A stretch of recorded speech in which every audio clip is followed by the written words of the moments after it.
नमस्कार मित्रांनो, तुमचं स्वागत आहे आपल्या यूट्यूब चॅनलवर, ज्याचं नाव आहे रितेश ताम्हाणेकर ब्लॉग म्हणजेच आर.टी. ब्लॉग.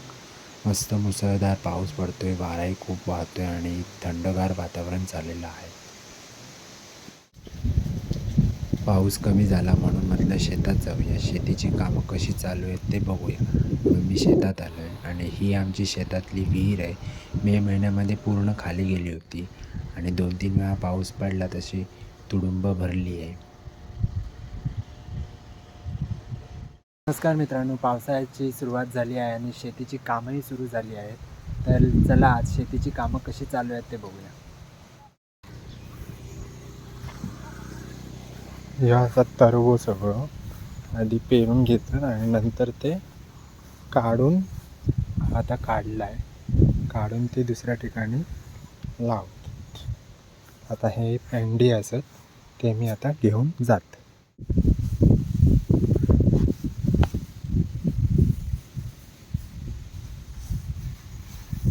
या भाताच्या पेंड्या मी एका हातात घेतल्या आणि जिथे भात लावणी चालू आहे तिथे नेऊन टाकल्या आणि मग लगेच श्रीपाद आला आणि मला सांगायला लागला माझी गंमत बघायला चल.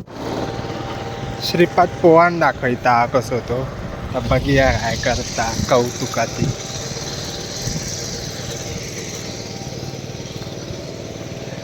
उदा किल्ले आहेत पोरा.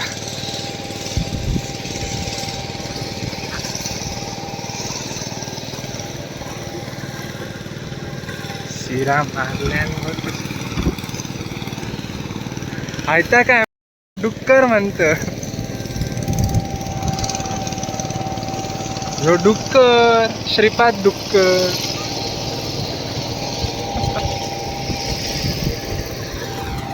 इकडे भात लावणी चालू आहे.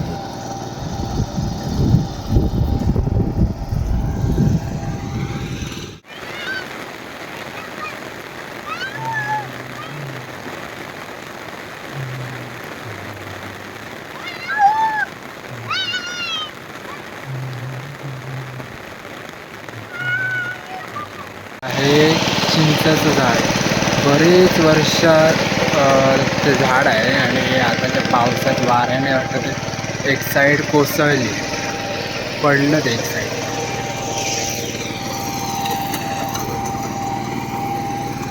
ते काय या काय करतं, काय म्हणतात ते का.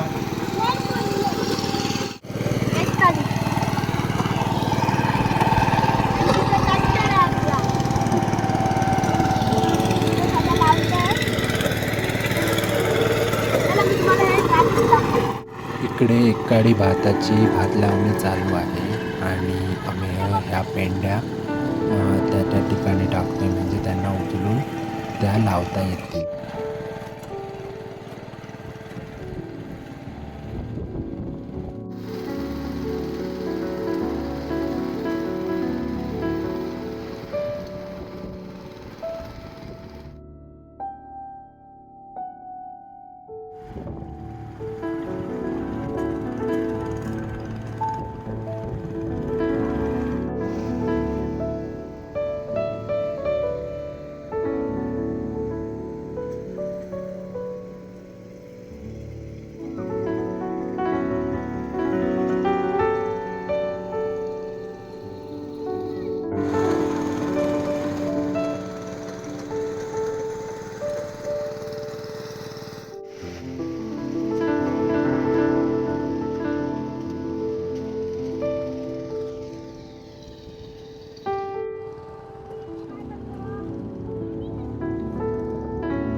केली तू असं खन मग शूटिंग घे. काय लावतो तू? काय करतो? मेरे करतोय.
बाबा खत पेरतात, तात्यान नांगर लावलाय आणि ते भात लावतात. ह्यो कुत्ता. अशा प्रकारे आमच्याकडे शेती केली जाते. आता मी घरी जाणार आणि थोड्या वेळाने यक्षिणी मंदिरात जाणार, कारण दरवर्षी आम्ही देवीला प्रसाद ठेवतो. तर आज तो प्रसाद आहे, तो आम्ही प्रसाद घ्यायला यक्षिणी मंदिरात जाणार. आता आम्ही यक्षिणी मंदिरात आलो, देवीचे दर्शन घेतले, गाराणं घातलं, नैवेद्य दाखवला आणि महाप्रसादाला बसलो.